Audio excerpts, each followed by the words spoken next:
Hello, everyone, and welcome to today's edition of Patcast. Today is Tuesday, June 4th, 2024, and I'm Rifat Mannan in California. Today, we are very delighted to welcome Dr. Adriana Passos Bueno, who is a consultant pathologist at AC Camargo Cancer Center in Sao Paulo, Brazil. And she is going to give a lecture on artificial intelligence, and this should be the second lecture in the series on artificial intelligence or digital pathology. And the title of her talk is Practical Insights into Computer Vision with Real-World Examples. And as always, for viewers, please feel free to post your questions or comments on YouTube and Facebook chat windows, and we will pass them on to Dr. Bueno at the end of the lecture. And thank you, Dr. Bueno, for joining us today. Over to you. Okay. Hi, everybody. I'm here today to give this lecture about practical insights to computer vision with real world examples. And so um, I work in AC Camargo Cancer Center here in São Paulo, Brazil. I'm following Dr. Firth's very enlightening lecture in May called Artificial Intelligence Fundamentals and Conceptual Principles. This is a second talk on the field. Thank you very much for the opportunity and for listening me here today. So for today, I would like to start this lecture with a short tale. In ancient China, and we read this tale for you. In ancient China, there was a tradition where men carried a sword as a symbol of social status. A man lived in Chu before China became unified empire in 221 BC. One day, this man decided to cross a river to visit a friend. He took a ferry with an old boatman who alleged his boat was steady and had the best price. The ride was pleasant, but suddenly the water became choppy and the ferry rocked from side to side. With that, the man lost grip of his sword and it fell into the river with a splash. Stop! The man asked. The boatman stopped momentarily while the man peered into the murky water for his sword. Sadly, there was no sign of it. The man then decided to carve a notch in the side of the boat where his sword had fallen, thinking, when we get to shallower waters, I'll jump in the water where I made this mark. That way, I should be able to find my sword. The boatman kept his eye on the water, trying to keep his boat steady so he didn't notice what his passenger was doing. As the ferry neared the other side, the man rolled up his pant legs and jumped into the water. And the boatman said, "What on earth are you doing?" cried the boatman, thinking the man was trying to jump off the ferry without proper payment. When the man explained his plan to the boatman laughed. He said with a straight face after composing himself, "Sir, with all due respect, for a man of your stature, I regret to inform you the boat has long since left the spot where your sword fell into the water. You'll never find it this way." So this is it's a language expression in Chinese that it's a conventional thinking. It's so many experts in contemporary life, it is important to keep up with the times. And the story later gave birth to the proverb that carving a boat to find a sword. It is used to epitomize people who are stuck in their ways, oblivious to changing in times. So I started with the story because pathology seems to be changing. We are talking nowadays more and more about digital pathology and computational pathology, and so I thought this this tale, this language expression could bring us a little bit of that, and so let's go. For our schedule today, our course today, we have a schedule, and we'll start with some definitions to define what we are going to talk about, and then we are going to see for some historical view to understand where do we stand, why it's so important to study this field, why don't we want to stay like the man, like in the boat, and for that we are going to dive in some concepts to understanding digital image. So let's start.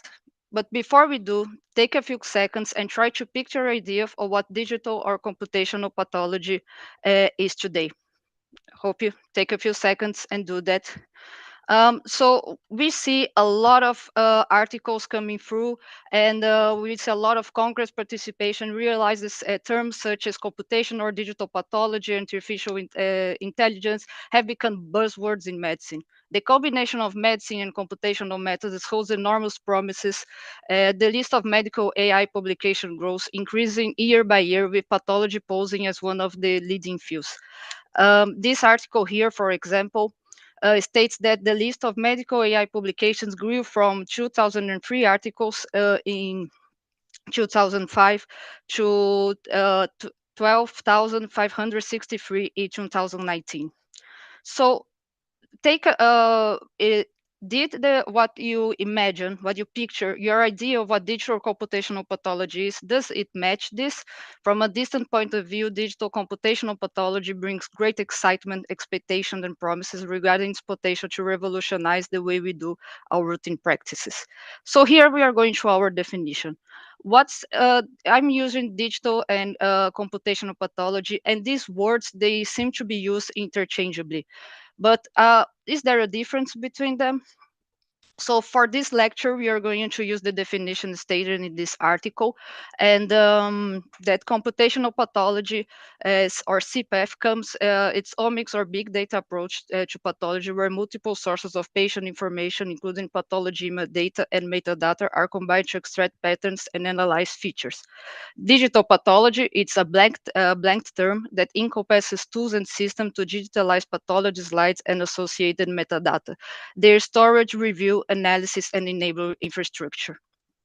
One way I want to call attention that in computational pathology, we are talking about extracting patterns and analyzing features. So one way to look at these definitions could be to understand that digital pathology is more about the process of turning things digital, while computational pathology applies to a more greater scope where we connect data from different sources, including pathology digitized images to extract patterns. From this perspective, although both concepts walk a little hand in hand, digital pathology would be inside computational pathology. So now let's follow our schedule and let's go for the historical approach. I try to highlight here the most important moments that I believe were essential for us to have computational pathology as it is today. It's not my plan to dive in every single thing that happened, but I would like to for us to take a look at this image here to realize that from different perspective we can get different results. And with that, I propose that we look at the roadmap that took us to computational pathology with some different lens. So try to highlight here key advances that led to computers being able to stand digital image as processing as we have today. Also key point advances in image algorithms and key point advances more focused in digital pathology. First one are in blue here, the second one in yellow, and the third one here in pink. So, if we look at the same roadmap with different lens, we can perceive computational pathology as a field deeply connected with advances in digital image processing and artificial intelligence algorithms. So, what can we learn from history? First, if we put the pieces together, we can already apprehend that computational pathology is a multidisciplinary field, harnessing different perspectives and demanding collaboration from multiple professions. Also, if we zoom in advances more focused on digital pathology specifically seems more recent.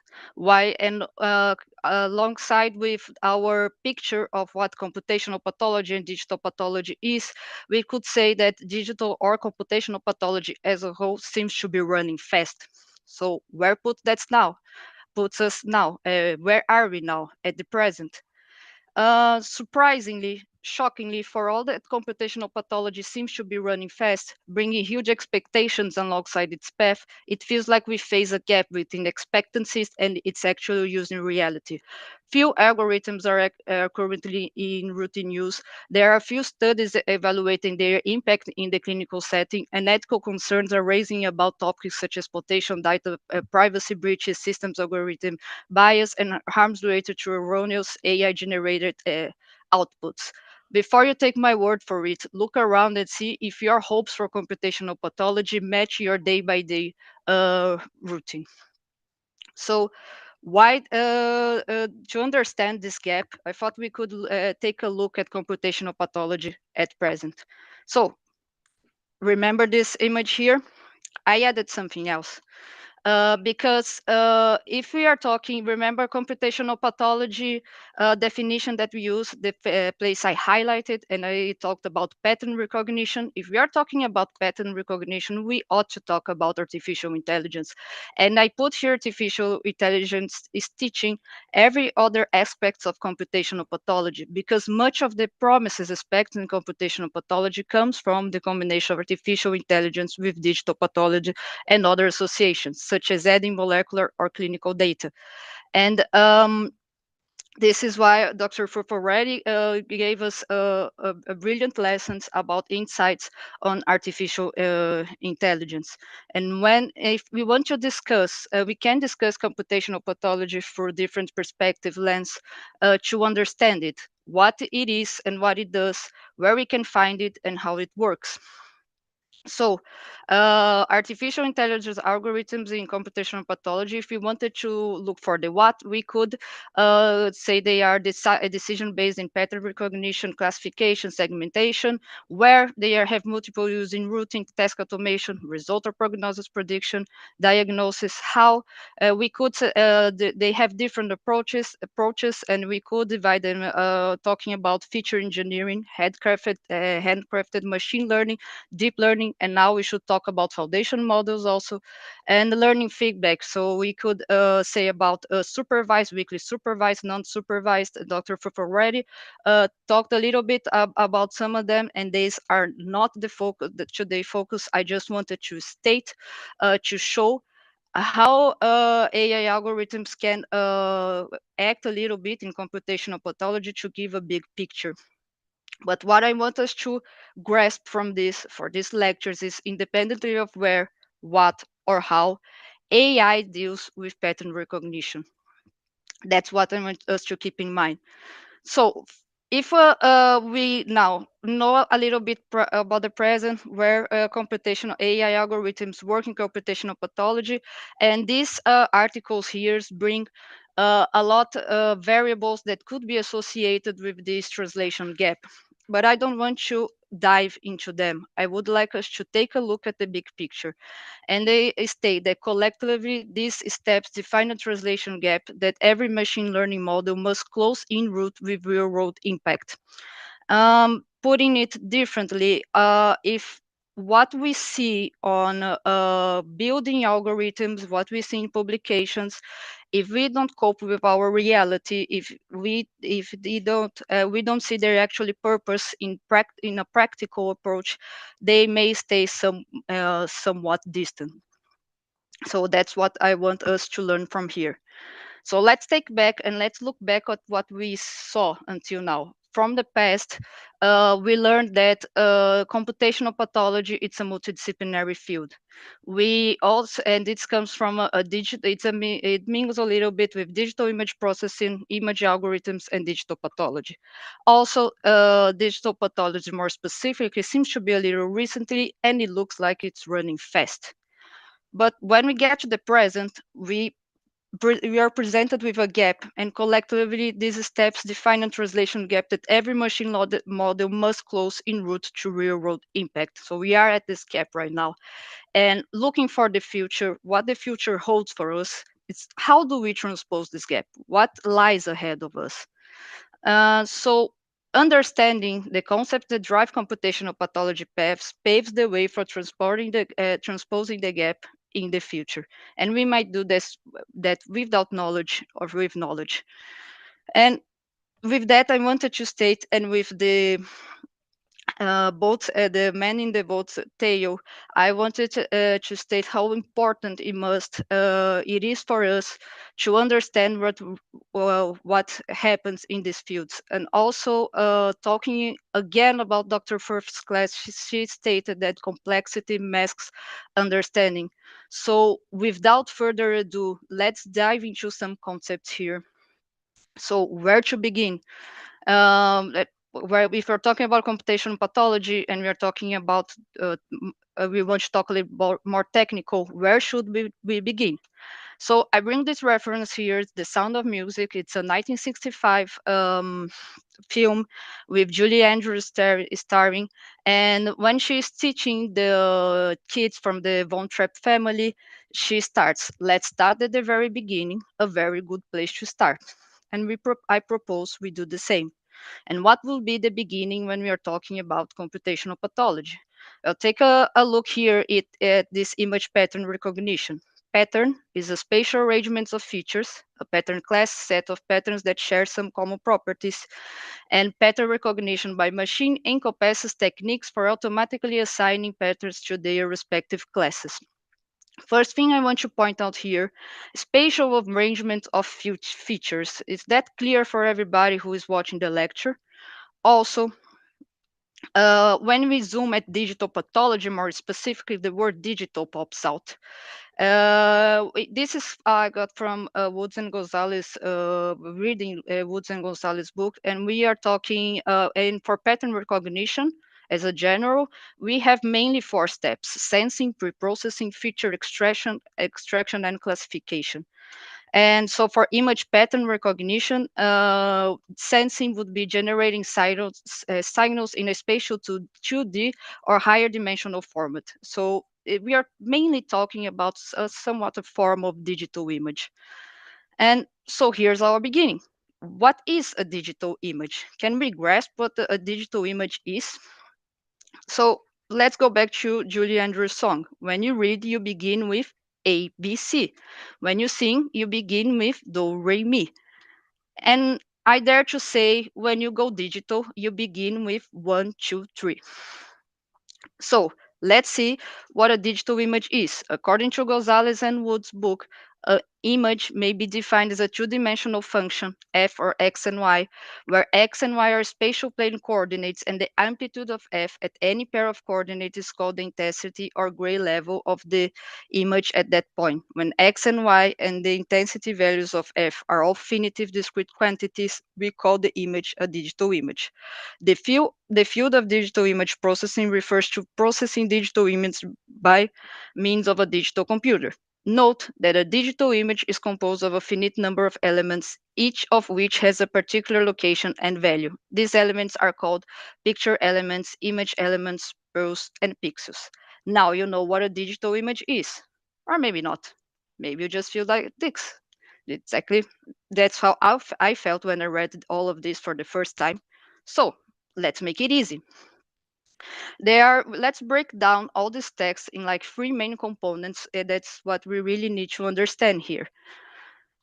If we take a look at these three components, when we're talking about a digital image, we must understand what's the two-dimensional function, where x and y are spatial plane coordinates. The amplitude of f at any pair of coordinates is called the intensity of a gray level of the image at that point. And a digital image is composed of a finite number of elements, each of which has a particular location and value. These elements are called picture elements, pixels. Okay, let's now, I made a video and I want to see if I can make easier how do we acquire a digital image. What will be the steps to acquire a digital image? So first, the first step would be acquisition. And how does that happen? We have acquisition, we have then an image system to capture the image, and from that we get a continuous image, and we digitize it, and for that we get a digital image. So this will be something like the whole process. So how does acquisition really happen? So we get a scene here, image system, and now we have an internal image plane with a continuous image, and then the output digital image. So how do we go from a continuous image from a digital image? That's the next question. And we do that by sampling and quantization. And I took here a grayscale image and I traced this line from A to B, and then we are going to place sampling and quantization in this line. So sampling basically,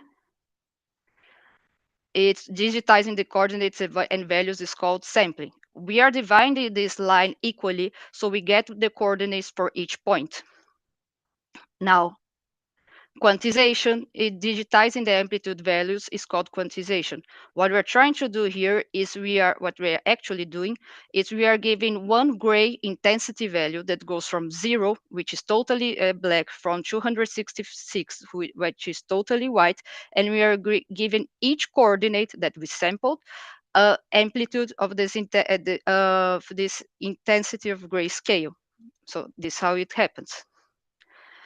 And if we do the same thing for the whole image, not only from that line, we get a matrix with coordinates and the amplitude of the gray intensity.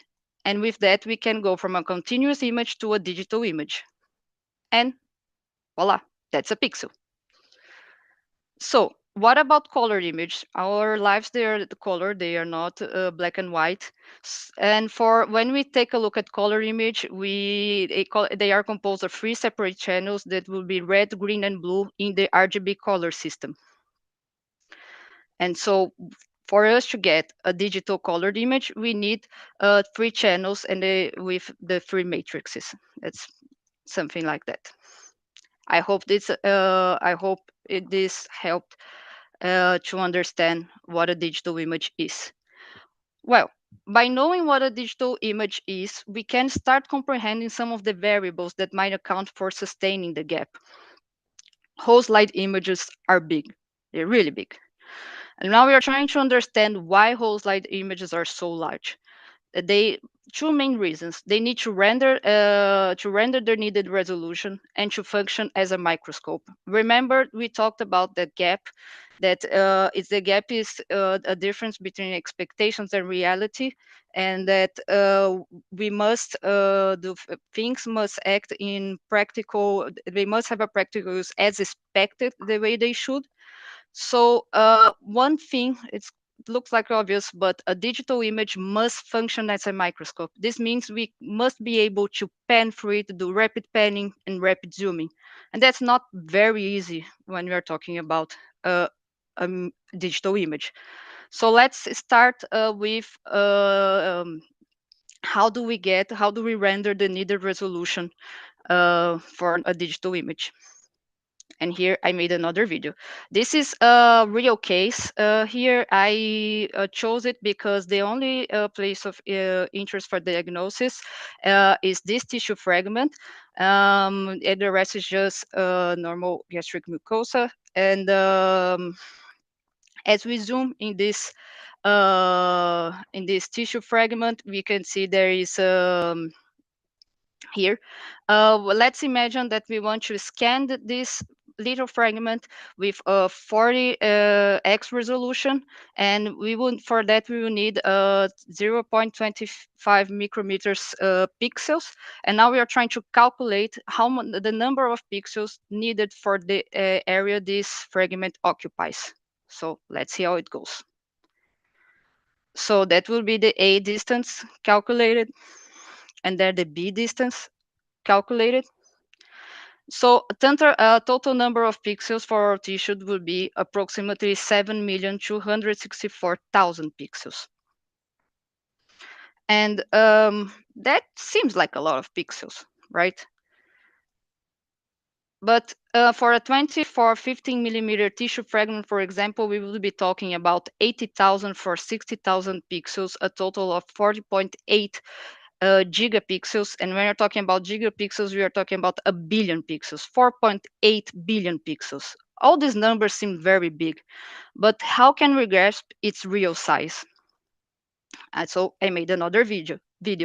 What do we have in our day by days at our routine that has high resolutions? I thought about TVs. So this is an HD TV. How much pixels has a 4K TV, an 8K TV? I put at 16K TV. As far as I know, they don't exist, but just for the sake of comparison.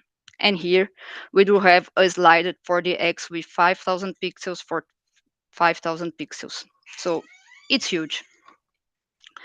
And so remember this image here where we talked about variables that can be affecting the gap.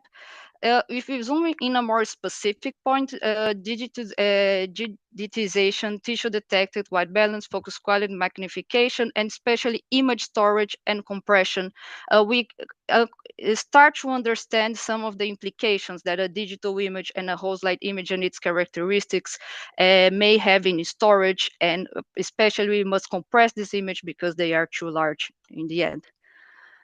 So for the second reason, whole slide images must function as a microscope, and for that they must allow rapid panning and rapid zooming.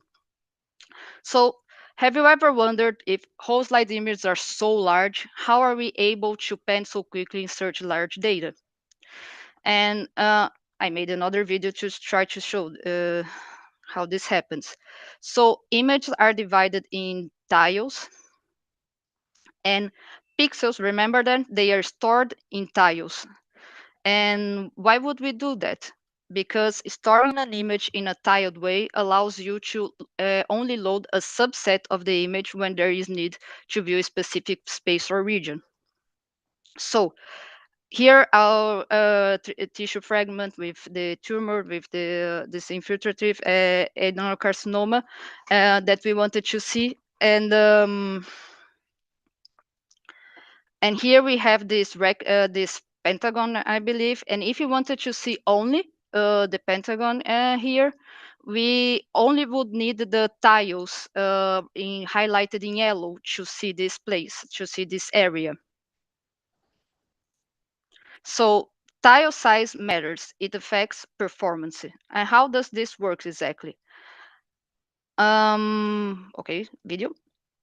So if we wanted, the thing is, as tiles grow bigger, tile size increase, the number of tiles needed to show the same place grows, it decreases. So here we have it.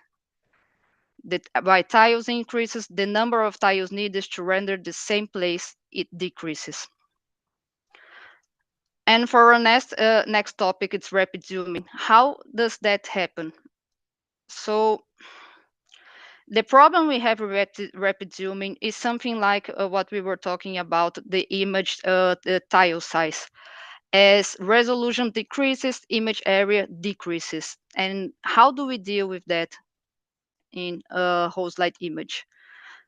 So as resolution increases, resolution decreases. Resolution is increasing here, and or let's imagine if we wanted to look at with the least zooming possible, we will need to see the whole tissue fragment, and it will be represented by the yellow square here with less resolution.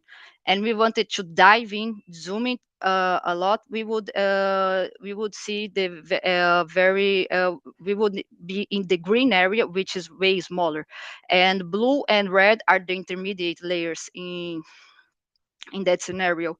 So the as resolution increases, image area decreases. And take a look here also at the right. While we are going down, the image area gets smaller.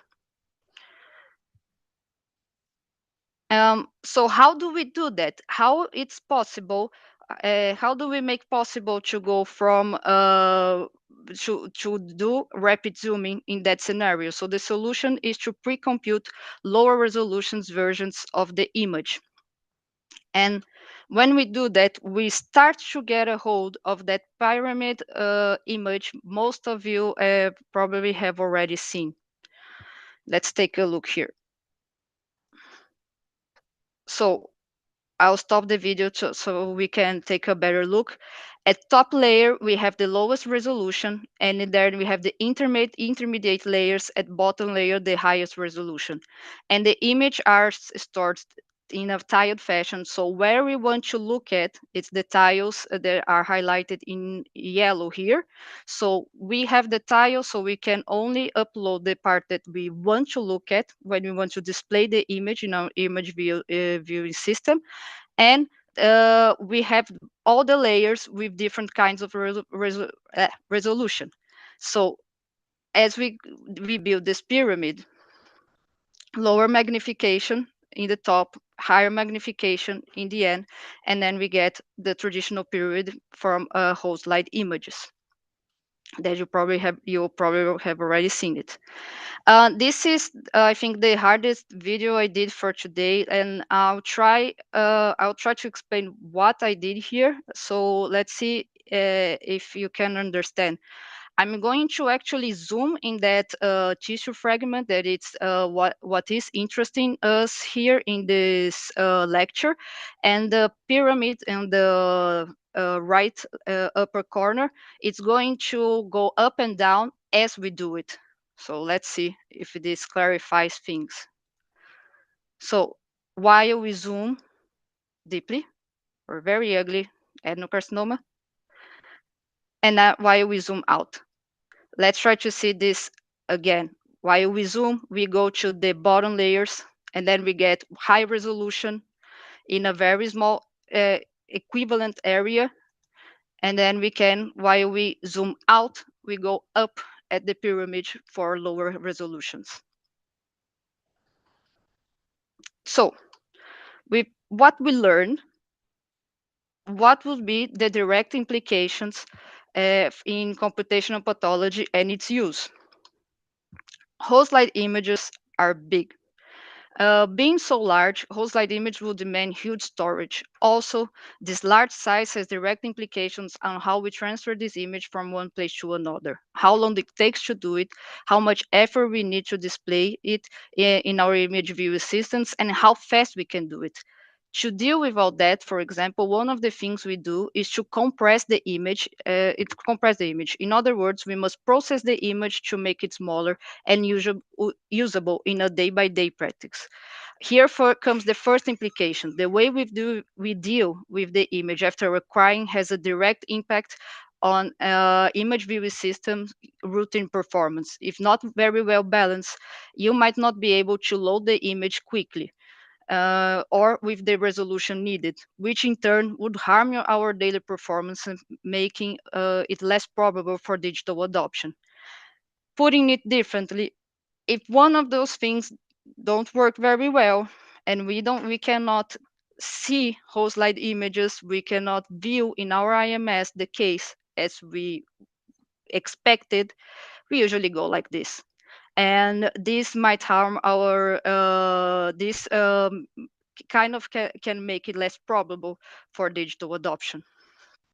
So again, with this image, I hope now it's a little bit more clear why digitalization, tissue detection, white balance, focus quality, magnification, image storage, and its compression, they are all mingled and they are all related to what is a whole slide image and for what it is a digital image.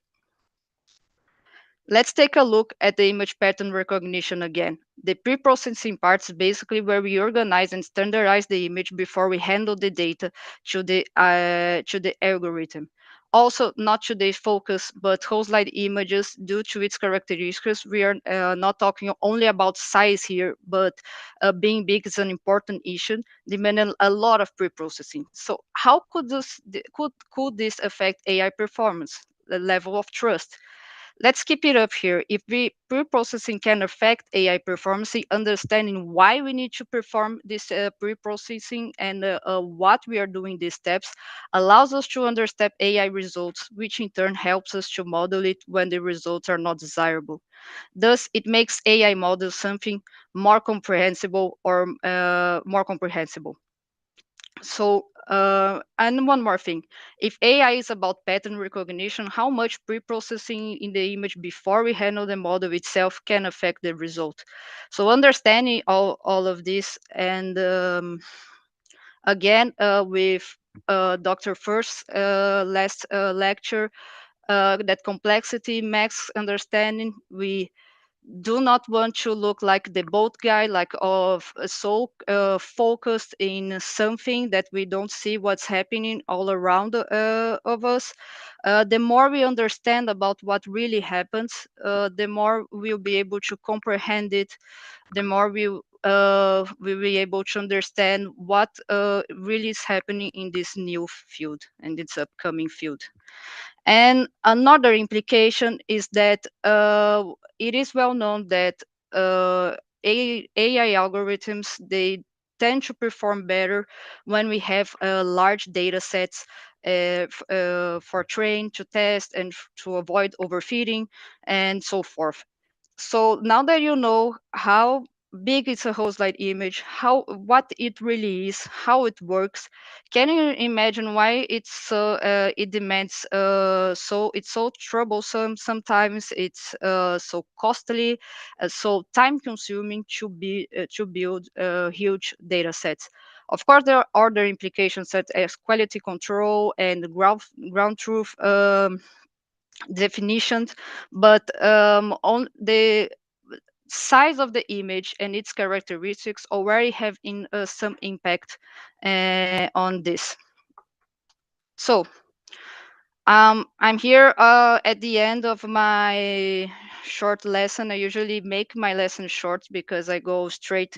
I don't think lessons very big. They people we don't pay too much attention. So let's see what we got for today. We started with some definitions to understand that although digital pathology and computational pathology are closely related, they are not the same. From an historical approach, we learned that computational pathology is a multidisciplinary field, and even though advances more focused on digital pathology are more recent, computational pathology seems to be running really fast. When we got to the present, we realized we live in a translation gap. Looking to the future, it was suggested that to transpose the gap, we need knowledge to do it. And when we divided into some technical aspects and decided to begin with the concept of what is a digital image and how whole slide image is built, and finally we saw the direct implications of what we learn in computational pathology's daily use, and in what ways whole slide image characteristics can affect computational pathology acceptance, hence how whole slide image characteristics can be related to the gap we find ourselves in.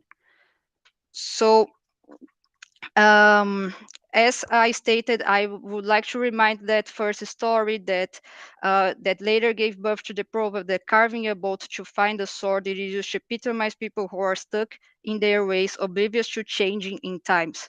And I think what I try to show here, I show for you guys today with these take-home messages, is for us not to be like the man in the boat, for us to realize what is happening around us, and that going a little bit technical, it looks scary at the end, but also it's talking again about Dr. Fuchs' class, the complexity, mass understanding. We should start to understand what is happening. And I propose here for us the beginning to understand what a digital pathology, what a digital image is, and what it is a whole slide image.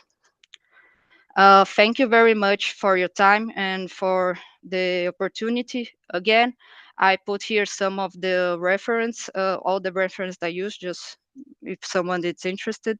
And I think that's it. Thank you very much. Thank you so much. Thanks a lot, Dr. Bueno, for this excellent talk on digital images. And especially your videos were really wonderful. And thanks so much. So I have seen a few questions on YouTube and Facebook. So let me share them with you. So one question that is coming, maybe you can turn your video on, Dr. Bueno. Okay. That you have been talking about a gap, right? So I understand that you probably talked about the gap between expectation and real life, isn't it? So can you explain it, what you are talking about? Maybe you can stop sharing your screen, Dr. Bueno. Mm, did it stop to share? Yes, yes, yeah. Okay. I was trying to explain that we see a lot of articles coming up, like really a lot, like I showed you with that.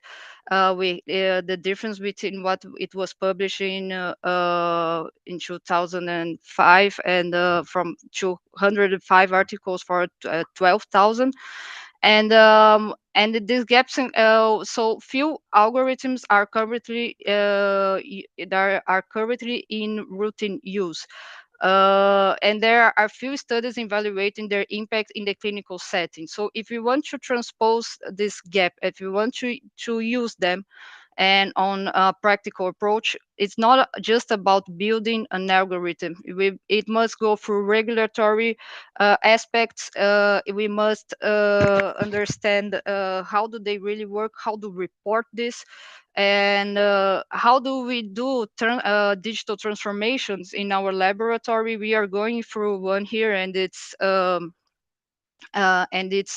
hard to cope with everything that it's coming forth. So this is what I was trying to say, that just creating algorithms just it's not they are not necessarily ready for us to put in practice, because we must understand how they work and what are the possible bias that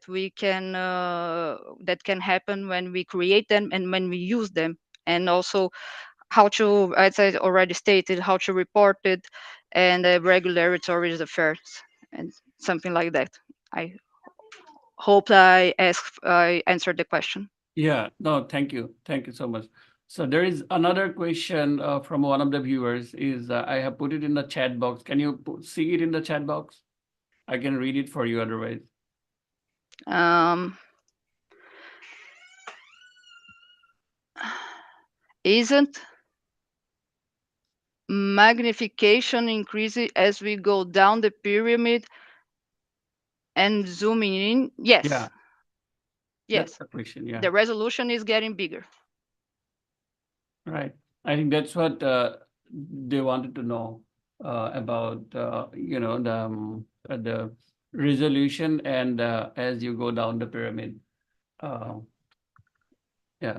So I think Okay. there are quite a lot of like interest from the viewers. So there is another question that um, I I saw it is that like into the future as pathology is slowly but steadily or maybe fast moving into digital realm and artificial intelligence or computational pathology is going to be reality soon.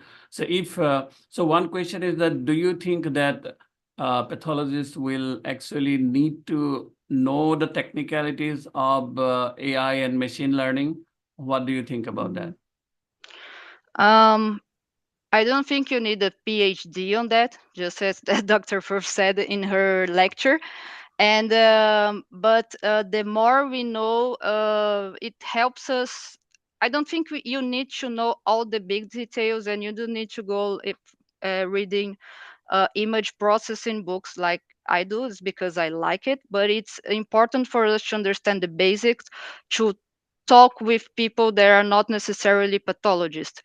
Remember that slide I showed that computational pathology brings along it's a multidisciplinary field. So I think we should learn enough to talk with people that should be part of this multidisciplinary field, but not don't need to take a PhD on that. I'm trying to do it, but that's just for me. So you're trying to do a PhD in computational pathology or in artificial intelligence or machine learning?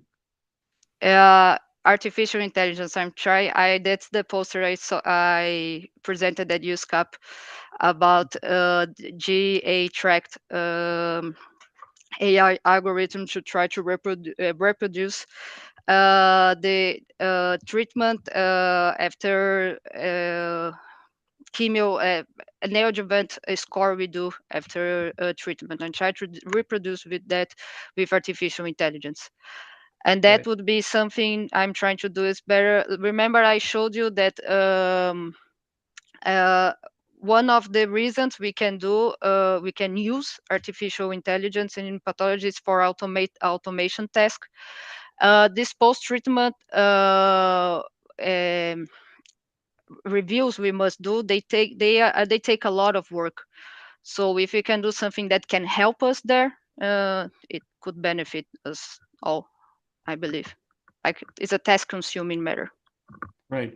So do you have any suggestions for the viewers? Like, I mean, if anyone is interested to learn about the basics of coding or machine learning, what about some of the resources or that they can learn online or something like that? Do you have any suggestions for that?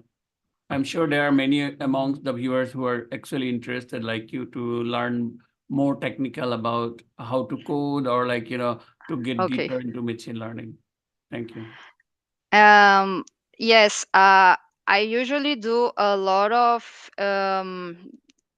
courses, just like in IBM or OpenAI, they have like courses that you can attend to, and they are of totally online, but a lot of it is self-taught, and you kind of have to try, and it's everything very open at GitHub and every place. You try to find it, and then you're going doing little experiments, but I usually go to these short courses in IBM, or I did some in IBM and also in OpenAI. That's where I learned, and I also I think that's for the most, and you can do them. Some of them are free. We have lots of courses there. So there may be some courses in Udemy as well as Coursera, etc. as well, right? Yes, Coursera and Udemy. Uh-huh. Okay, cool. And I you said about what's it called? IBM, right? I did the ones on OpenAI and IBM, but in Coursera there are lots. There are lots of Okay, them, and then you can do it. I don't know most of them you have to pay it, but some you don't. right, And that's a lot open also. But I think the most important thing is to try for yourself a little bit and try to grasp what it's around you and see if you can do something a little bit here, a little bit more there, and start coding and see what happens. right. No, I think like we have a lot of discussion in pathology world about the applications of AI that has already started. But what I realized is that it is also important for beginners to know the basics. I mean, even though it looks very technical, but of course it is very important to know the basics. And like you explained, what is Z stacking is all about, what is pixel size, and why we have such large images. So talking about image size, because that is a big problem when you want to have digital whole slide imaging and you want to store them. So what do you think about the future of it? Like, I mean, how can we get rid of this size? Because that's a big problem, right? When it comes to storage. So how do you think that we will be able to uh, handle it? Because radiology is ahead, right? Their image sizes are not that big. So how do you think that No, we will but be they able to don't. do it? Yeah, they don't need the same function as we do. For you talked a little bit about Z-stacking also. Z-stacking is a huge problem because you have a image with lots of planes. Also, I didn't even I didn't go deeper on that for this lecture specifically, but something I would think something about investing in maybe scanners that can get the, like, for in this technique, for example, they can actually choose use AI to choose the best plane or something like that. And I don't know for sure, but maybe in the compressing image, the techniques we use, they might be a good solution to deal with that.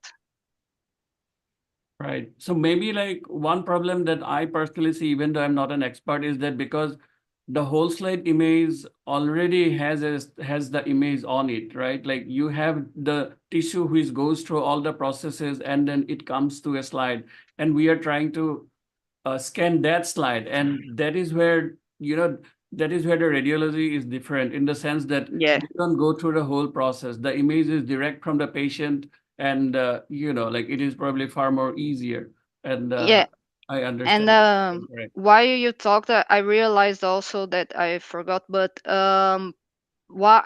how we process our tissue, it's very important for what we are going to input. So guaranteeing that the tissue is not large, it doesn't have as much artifacts, it contributes a lot for image quality and image size also. So I think that's something very important for us to pay attention at pre-processing our fragments before we scan them. Right. That also Thank helps you. a lot. So there is another question from one of the viewers, is that what excites you most about AI? So why are you so much into AI, and why you find it so exciting? I like math a lot, and it's about pattern recognition. And when we are talking about pattern recognition, we are usually we must see things differently. And while studying AI, I started looking at pathology a little bit different. I started looking for patterns more, and all the way I think in pathology got, I think it got a little bit mingled with what I learned from artificial intelligence. So I think that's what excites me more. That's why I like to learn it, how it works, because it makes my horizon a little bit bigger. Yeah, I not think that. Right.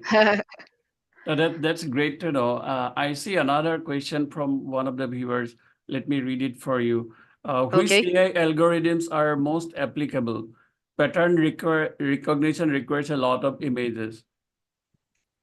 Sorry, I didn't get. I just only got the last So yeah, part. which AI algorithms are most applicable? So I mean, I'm not sure that if it is the full question, because, and the other part of the question is that pattern recognition requires a lot of images. I don't know if I get the question. Yes, pattern recognition. Usually, the more input data you have, the more more power of generalization that algorithm will have, probably. That's not 100% true, but if you have data that it's more, I don't know, that has much more examples, different examples, they tend to be your AI algorithm tends to be have more power of generalization. I don't know if that's the question, but it tends to be like this. This is why we usually invest in large amount of data. Is that the question? Yeah, I hope we were able to understand the question properly. So sorry to our viewer if we did not get it correctly. Yeah. Just to let you know, Dr. Bueno, that we also had some viewers who are from the field of, like machine learning, and who are not pathologists or into medicine. So I Okay. think it's good to have them in the audience and then see what they think about pathology. And we definitely need a lot of, people with technical knowledges. So, I mean, to get these things done, right? Yeah, please give me feedback of if they like to go a little bit more technical or if they didn't. So here is one more question for you. Are some algorithms better than other for processing large data? So that's a follow-up question from the previous question. Do you know of some algorithms which are better than other for processing such huge data? Never thought from. Yes. Okay. No. Yes. Sure. So I didn't cover this up, but since data are very large for us to feed a neural network, we tend to transform our data in patches and we feed them to a neural network that way. So multiple instance learning and where we put those patches into bags, for example, I think they tend to dwell better in large data. Right. There is one silly question that may be silly for you, that we often hear about, that ready-made or easily available algorithms, right? So is it important that we need to make our own algorithms, or you can use algorithms which are already available? I mean, I and think and we then one usually can use use, it. yeah, we tend to use what is available and work with in our data more, especially if we want to go into foundation models. It's a very hot topic, also a very interesting one, by the way. So what are some resources where one can find such algorithms online for the viewers? Mm. I'm trying to, well, in Coursera and all the courses I did, you can in Python you have all the packages that you can learn. It depends on the language you're using basically, but Python comes with. I usually few I have done it's in Python language, and you can upload the libraries, and they come with all the packages that you want. Okay. I think that's all about the questions that I found, Dr. Bueno, on both Facebook and YouTube. And thank you so much again for this excellent lecture. And I'm sure that we will have you again on our platform, so that I'm sure we need to get more technical, and it's fine to get some more technical. It's all right. And Dr. Fart is also very excited, and she is right now watching your lecture, and she will be very happy to come back and deliver more lectures on artificial intelligence. I think this is going to be very exciting. And you would Thanks. be happy to hear that we had a lot of viewers who joined from different parts of the world. And I could keep count of, I think, like over 200 viewers. And a lot of viewers joined from different parts of Brazil. And I got to learn a It's nice. few names of cities in Brazil. So I saw that there were viewers who joined from Rio, Sao Paulo, Recife, Praia Oh, Grande, Siddharth, Juiz de Fora, uh, Praia Grande, Mogi Mirim, Brasilia. I hope I could pronounce the names correctly. yeah, I'm sure. sorry if I could not. And viewers also joined from different places in the United States, like Bethesda, San Jose, Maryland, and India, Netherlands, to name a few. And thanks to our viewers for your continued support to Patcast.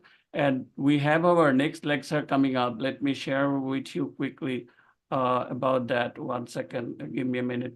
So if you can see that our next lecture is on nodal T-cell lymphoma. We will continue with our HumePath lecture series. And our speaker is Dr. Jeffrey Medeiros from MD Anderson Cancer Center. And he is going to give a talk on nodal T-cell lymphoma. And that is on June 18th, 2024. So same time, that is 12 p.m. Eastern time and 9 a.m. Pacific time. Hope to see you at that time. And for our viewers, so thank you for listening, and please don't forget to follow Patcast on our different social media platforms like Facebook, YouTube, Instagram, and also on X. And here is the QR code to our Instagram account, so you can scan it so that you can follow our channel.